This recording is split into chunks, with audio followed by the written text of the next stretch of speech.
this edition of Northern California Journal, we'll showcase a great man that history has almost forgotten. His name was Henry J. Kaiser, and if one thing could sum up this man in the fewest words, it was think big. When skeptics said that something could not be done, Kaiser rose to the challenge by innovating new methods and creating bigger and better machines to do the impossible, which included building the Grand Coulee Dam, a project that surpassed even the Great Pyramid in Egypt in its size and scope. Later, Kaiser would build some of the first subdivisions in Hawaii and produce cars that changed the way that we thought about transportation. But Henry J. was more than a builder of cars and dams. He was also the friend of presidents and millionaire Howard Hughes. And in the middle of the war, President Franklin Delano Roosevelt turned to Kaiser to help build Liberty ships, and that he did. And as the war progressed, Kaiser would build a Liberty ship in an amazing 4.5 days. Truly, in all ways, Kaiser was bigger than life itself. Historian and filmmaker Steve Guilford tells us the story of Henry J. Kaiser, the man who met any challenge. I find it really hard to believe, but 50 years ago, Henry Kaiser was one of the best known and most admired men in the United States. And somehow he's been almost totally forgotten. If people remember his name at all, they have a vague recollection there was a car or something like that that had his name on it, and that he had something to do with Kaiser Permanente. And both things are true, but there's an awful lot more about him. And when I first saw this portrait that was done of him, I felt I got an insight into the kind of person that he was. What I liked about it was that when you look at him, he's at ease, but he's not at rest. He's kind of like leaning forward, and he looks like he's listening. And his hands are ready to do something. And he was always, that's what he said he wanted to do. He said, I'm not interested in money, I just want to do things. He was a really fine listener, and he said, the way I make progress is I have people around me who are smarter than I am, and almost everybody is smarter about something than I am. And he listened to those people. He didn't always follow their advice. That was one of the things that he brought to it, was that he really thought things out for himself, but he listened to advice, he evaluated it, and then he did what he felt was the right thing to do. But the early years for Henry J. Kaiser were humble by any standards. At 24, Kaiser was making a comfortable living as a photographer in Lake Placid, New York. He was known as the man with a smile, and he had a keen sense of how to make his customers happy. But Lake Placid wasn't challenging enough to this man who was to move mountains. And he moved to Washington State, where he developed a road building company. It was here that Henry J. began experimenting with new mechanical engineering ideas, including inventing the first rubber-tired wheelbarrow. But again, this wasn't big enough for Henry J., and his next move brought him to California, which would prove to be the land of opportunity for Henry J. Kaiser. It was in Northern California that Henry J. Kaiser would start what would become an empire. But at first, it was just a paving company. As his competitors were soon to learn, Henry J. knew how to get things done faster and much more efficiently. What made him work, what made his company go well, was he chose people really well. He chose people to work for him, and he got them to work. They really wanted to work hard. They felt they were accomplishing something. And something important. They loved setting records. They set records for paving highways. At one point, the state highway examiner came down and hid in the bushes, literally watching him, because he was paving roads so fast. They figured he had to be shortchanging them on something. And of course, he wasn't. He just knew how to organize men and materials really well. He would take a new piece of equipment, and he would figure out ways to modify it so that it did more. And that was the edge that he always had over the people, his competition, who would be bidding on the same jobs. This right up here, that truck became somewhat famous. It actually appeared in a Rio Motors ad because what he did was he turned it into a machine shop on wheels. He bought this second-hand old truck and he put a machine shop on wheels because he said, you know, there's no sense bringing the highway equipment that we've got back to the shop to repair it, because we lose it going into the shop and coming out, as well as the time that it's down. So the Rio company was so pleased by that, they actually put it into an ad. The way he came down to California was he heard that there was going to be a major highway paving contract left. It ran up by Cottonwood and Reading. It's not Route 99 today. And he wanted that contract. So he jumped on a train and he headed down there with A.B. Ordway, his assistant. And they got the bad news from the conductor that the train didn't stop in Cottonwood. And they were going to miss the chance to bid. So what Ordway learned was that the train actually slowed down a little for the engineer to get his orders as it came through the station. So this middle-aged man, rather rotund, jumped from the train, rolled across the station platform, got up, dusted himself off, and went in and got the bid. And it was a large enough bid. He said, you know, they're going to keep paving roads in California for a while, and he moved his headquarters down to Oakland.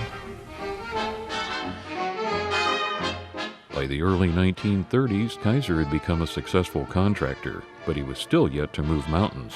Then one day, he heard about a new contract up for bid to build what would be later known as the Hoover Dam. But even Henry J. didn't have the money to back this huge endeavor, so he formed a group of successful businessmen, and he was able to get the bid. What pleased him most about it was that it was popular opinion that no man could tame the Colorado River, a challenge which Henry J. had been waiting for.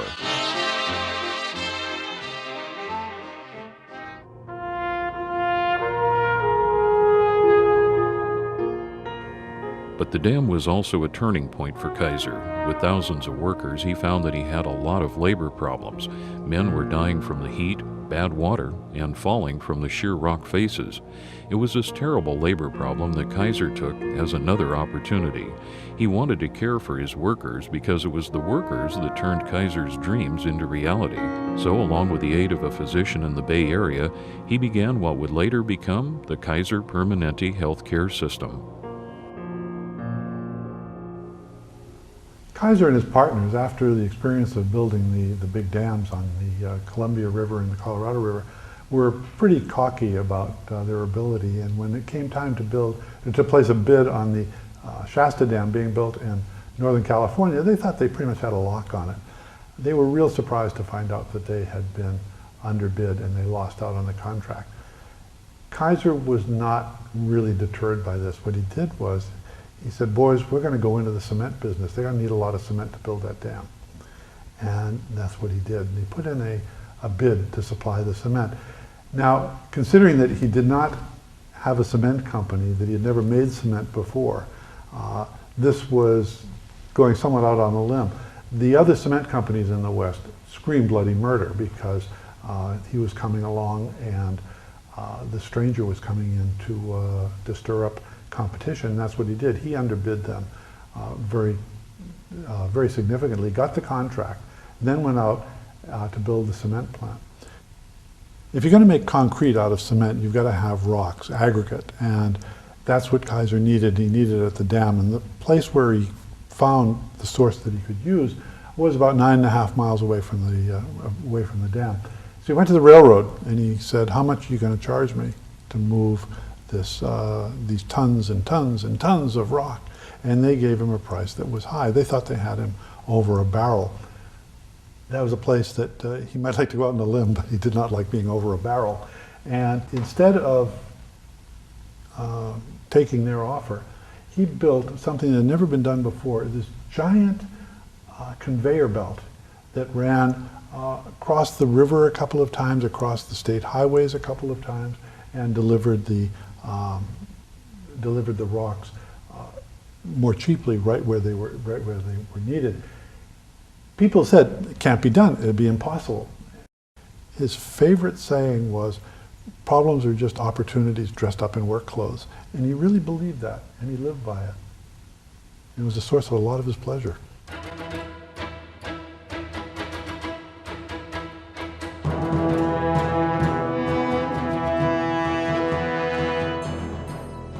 With the escalation of World War II and the impending direct involvement of the U.S. in the battle, it was Henry J. Kaiser's opportunity to put the skills he had learned by building roads and dams to a new use. President Franklin Delano Roosevelt had ordered an initial 60 cargo ships to be built for the war effort, and although he had no previous experience, Kaiser was encouraged to tackle the job of building 30 of the 60 ships ordered. Kaiser chose Richmond, California to be the site of his shipbuilding endeavor, and on December 20th, 1940, this sleepy little bay town was to be changed forever. At the time the war started, Richmond was still a pretty small town, and Kaiser built one shipyard, a second shipyard, a third shipyard, fourth shipyard. Finding workers became a major problem. There just weren't enough people in the Bay Area. So Kaiser took the bull by the horns and he went out looking for people. They sent recruiting crews out across the country. They brought people in by special trains from all over. A lot of what they called Okies and Arkies, people from the southeast. A lot of African Americans came in. They knew that they got equal pay for equal work. This was a chance for them to improve themselves in their situation, and they came here. Women, although not originally hired to do production work, as things tightened up and it was harder and harder to get workers, women were encouraged to come. At first, they had to be, some of the welders have told me they had to be escorted to the job because they were afraid of what it would do to the men to see women there. But after a while, people took it for granted, and the women did very well. There was a lot of concern that they wouldn't be able to do the job right. They wouldn't be able to learn to do the construction work. But in fact, the leadermen, the people who ran the crews, were quite pleased with the work that the women did, and some actually developed a preference for working with women on their crews because they felt they were more careful in their work.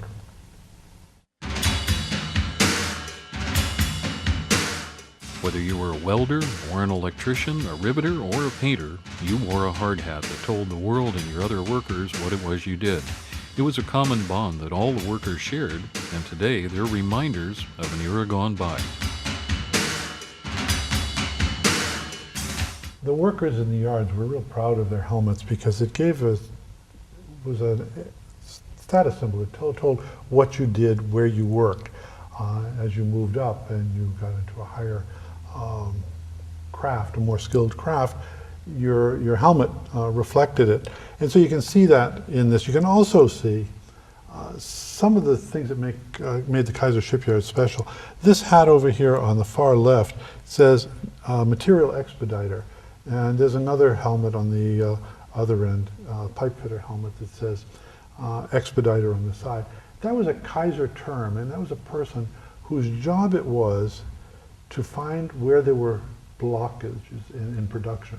Were they running out of materials? Did they not have the right people in a place? Whatever it was, the expediter was supposed to find the problem before it became a real problem and solve it.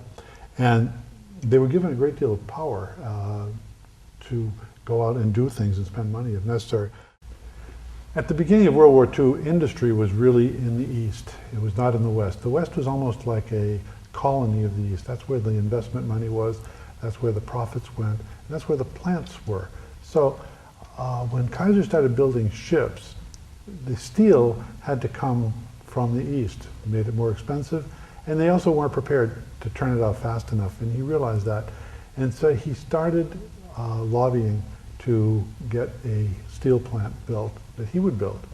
Again, he'd never built a steel plant, he'd never made steel, but he knew that he needed steel plate for the ships. So he lobbied real hard for it.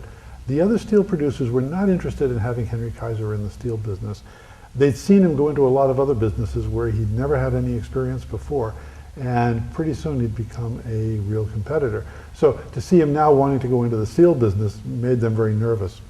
In the spring of 1942, Kaiser was ready to start building. He bought some land in Fontana, California, orchards and pig farms, and he began building a steel plant.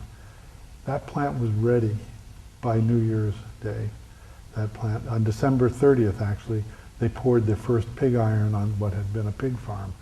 Another one of these extraordinary achievements, and like the cement company, getting it done in the same year, kind of that Kaiser pride.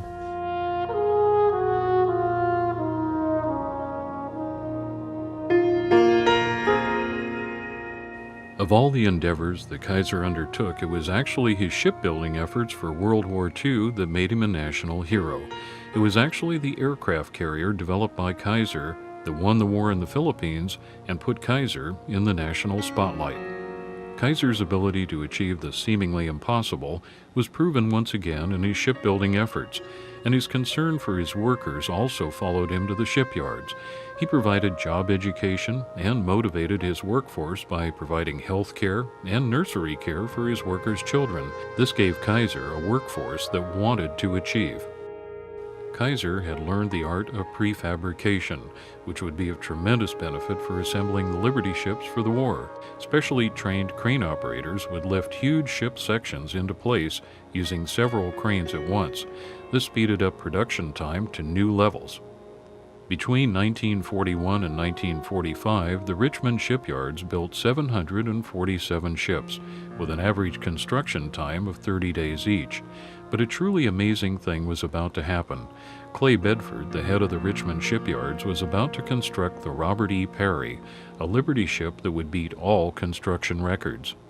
Till now, the record was held by Edgar Kaiser at Kaiser's Portland shipyards. He was able to build a Liberty ship in just 10 days. But Bedford put all their efforts behind this friendly rivalry and put a ship in the water in an unbelievable 4.5 days. Once again, Kaiser proved that he could achieve the impossible.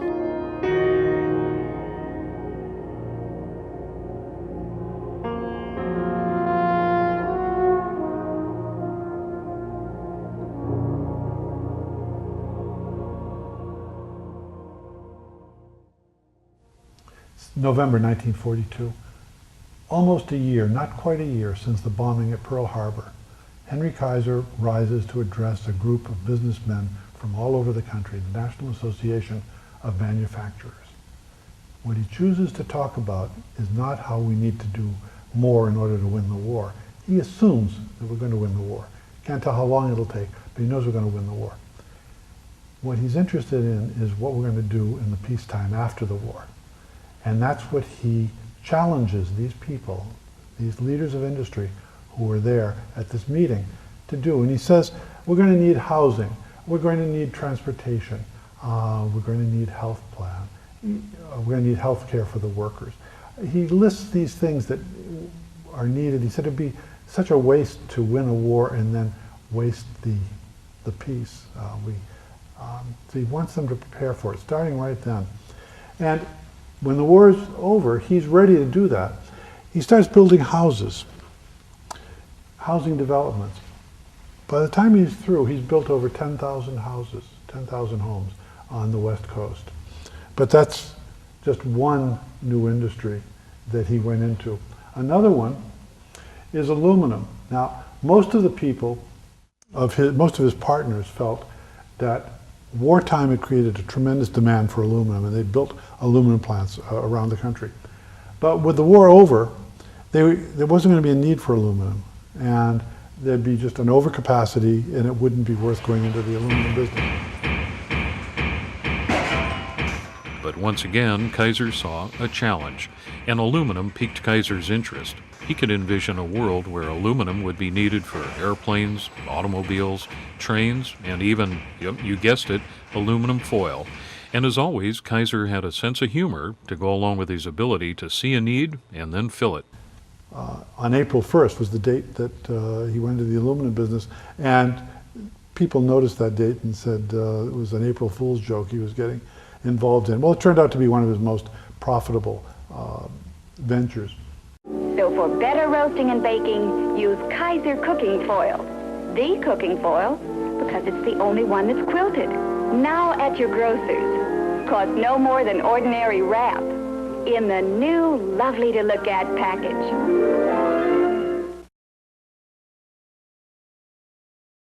One of Henry Kaiser's real dreams was to produce a car that would be affordable for young families. It's a car that would be efficient, would hold a lot of people, would be able to carry a lot of baggage. And this was the car, the Henry J. They didn't really have a name when he started, and they had a contest to see who could come up with the best name for the car, and a woman who suggested the name Henry J. That struck Henry J's fancy, and they accepted that as the name. It's probably the best known of the cars that he produced, although there were a whole bunch of models that he produced, and each of them was innovative in their own way. This was one of the first compact cars. It was a durable, inexpensive car. It handled fairly well, but it didn't succeed well in the competitive marketplace because the big manufacturers were manufacturing cars that were bigger, flashier, more powerful.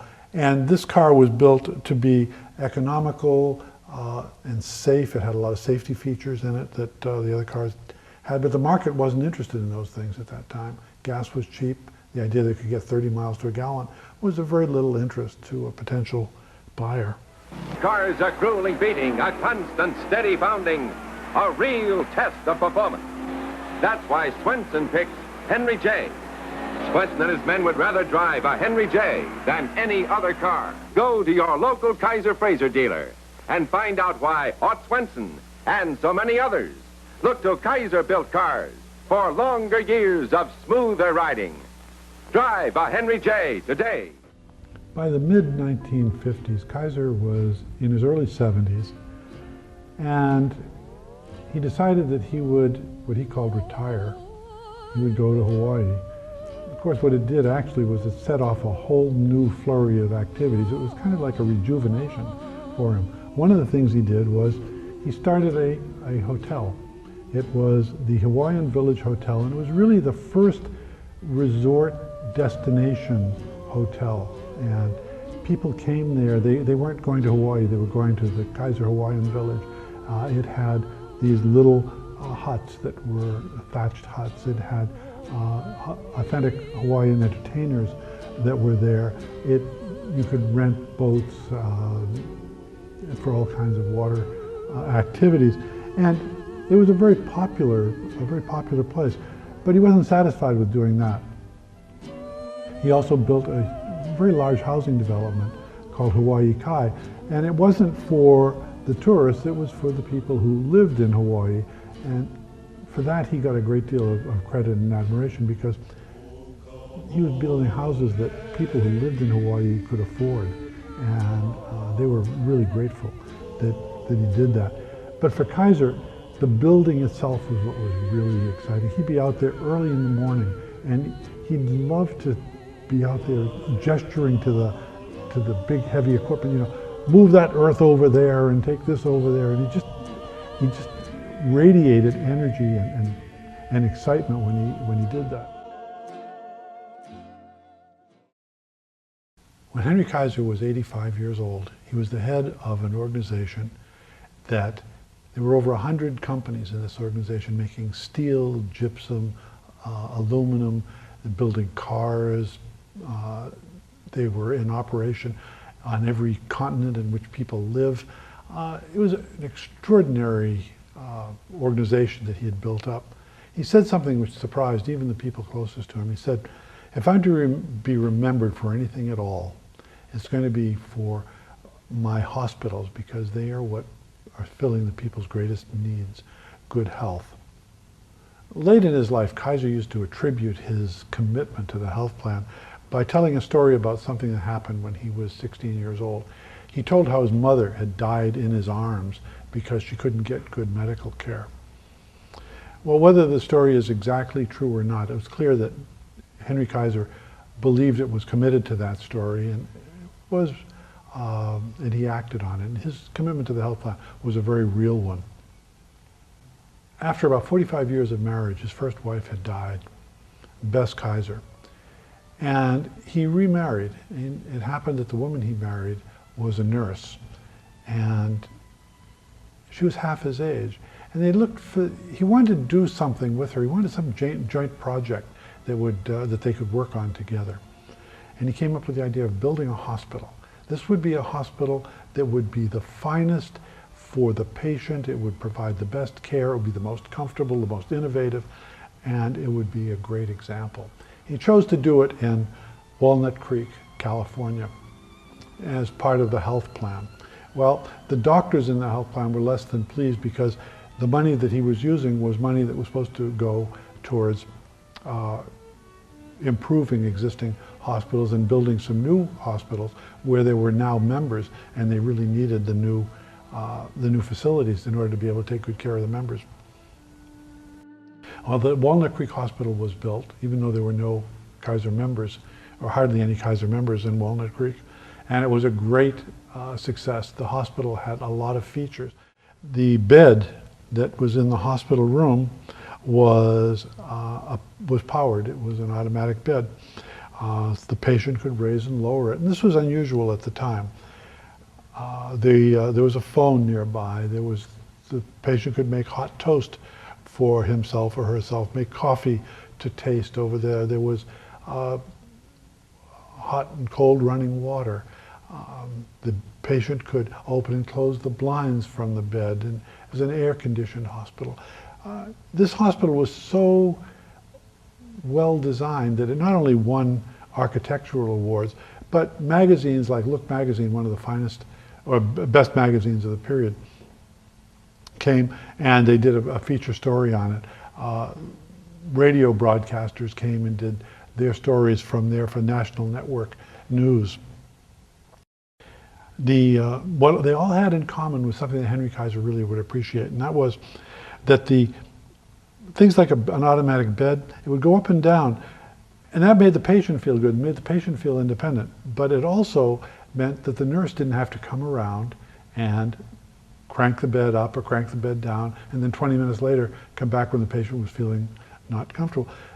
That allowed the nurse to spend more time doing patient care. And if you were one of the thousands of babies born in the Bay Area in a Kaiser facility, you probably were a baby in a drawer. This innovation made it possible for the new mother to simply place her baby in the drawer when she needed rest, and on the other side was a waiting nurse and a nursery. So from early concerns of health care for the workers on the Grand Coulee Dam to the Walnut Creek Kaiser Hospital, the name Kaiser lives on. And now you know the story behind the name Henry J. Kaiser, the man who moved mountains. This is Raleigh Adams thanking you for joining us on this edition of Northern California Journal.